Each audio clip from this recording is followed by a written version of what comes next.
पर क्या सिर्फ वादे करने से नदियां साफ हो जाती हैं? क्या ये बड़ी बड़ी बातें करने से ऑन ग्राउंड कुछ पॉजिटिव चेंज नजर आता है? और सबसे बड़ी बात, अगर चेंज होता भी है तो ये चेंज आम जनता को कैसे इफेक्ट करता है? दिल्ली के बीचों बीच बहती एक नदी, एक समय की शान, लेकिन आज की एक समस्या। पर अब कुछ बदल रहा है। नए वादे, नए इरादे और एक नई कहानी का आगाज। ये है यमुना, एक नया सफर। नमस्कार, मतपत्रा न्यूज में आपका स्वागत है।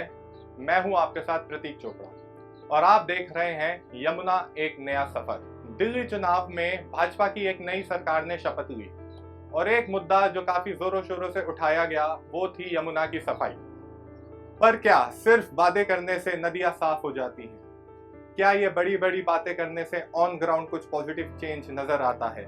और सबसे बड़ी बात, अगर चेंज होता भी है तो ये चेंज आम जनता को कैसे इफेक्ट करता है? अगर आपको इन सब बातों को जानना है तो बने रहिए हमारे साथ यमुना के एक नए सफर में। 2025 के दिल्ली विधानसभा चुनाव में बीजेपी ने एक बड़े मुद्दे को अपनी मुहिम का हिस्सा बनाया। वो था यमुना की सफाई। और चुनाव के तुरंत बाद नई मुख्यमंत्री रेखा गुप्ता ने यमुना के घाट पर आरती की और साफ किया अपना संकल्प कि इस बार बस बातें नहीं, काम दिखेगा। पर ग्राउंड पर तस्वीर अभी भी धुंधली है। यमुना के कई हिस्से आज भी जख्मी हैं। यहाँ के लोग इस नदी के साथ जीते हैं और इसकी तकलीफ को रोज झेलते भी हैं। मेरा नाम है शकील अहमद, मैं गोताखोर हूँ जी यहाँ का। इस पानी की वजह से मेरी आंखें भी खराब हो गई हैं। मुझे 25-26 साल मेरे को यहाँ हो गए रहते हुए। ये सारे नेता सब लोग आते हैं, मोदी जी भी है, केजरीवाल भी है और भी है सब लोग। अगर ये जमुना साफ हो जाए तो हमको भी सुविधा मिले।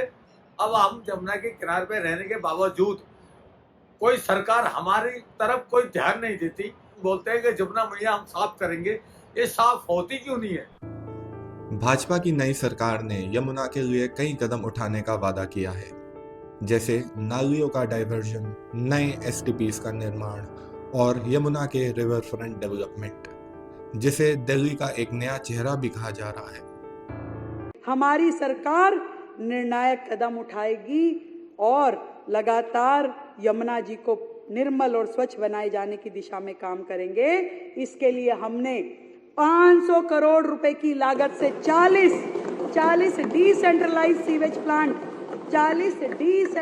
सीवेज प्लांट ताकि कोई भी गंदा नाला यमुना जी में ना गिरे, इसके लिए हमने 500 करोड़ रुपए की अलग से व्यवस्था की है। लेकिन क्या ये सिर्फ एक कॉस्मेटिक मेकओवर है या असली सफाई की शुरुआत? ये जानने के लिए हमें समझना होगा कि दर्द सिर्फ यमुना का नहीं, यहाँ के लोगों का भी है। वो भी जमाना था जब यहाँ जितने लंबे चौड़े घाट हुआ करते थे, 20-20 के करीब सीढ़ियां नीचे उतर के यमुना होती थी और वो भी जैसे कटी तक स्नान करने के लिए नीचे उतर जाते थे लोग। ये तो बस शुरुआत है। आगे के एपिसोड्स में हम देखेंगे कि यमुना को गंदा करने में जिम्मेदार कौन है और क्या उन्हें रोका जा सकता है। नेक्स्ट एपिसोड में हम लेकर आएंगे एक डिटेल्ड रिपोर्ट जो यमुना को गंदा करने वाले सोर्सेज के बारे में है। क्या ये इंडस्ट्रियल वेस्ट है, क्या ये डोमेस्टिक सीवेज है और क्या अब तक इस प्रॉब्लम से निपटने के लिए कुछ काम किया गया है? ये सब और भी बहुत कुछ यमुना, एक नया सफर के अगले अध्याय में।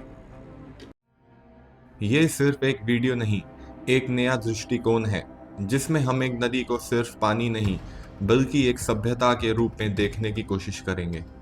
यमुना की कहानी यहाँ खत्म नहीं होती, क्योंकि हर मोड़ पर नए सवाल हैं, नए चेहरे हैं और नए सच हैं जो सामने आना बाकी है। अगर आप चाहते हैं कि ये आवाज़ दूर तक जाए तो वीडियो को लाइक और शेयर ज़रूर करें। मतपत्रा न्यूज़ को सब्सक्राइब करें, क्योंकि ये सिर्फ हमारी नहीं, आपकी भी कहानी है। धन्यवाद।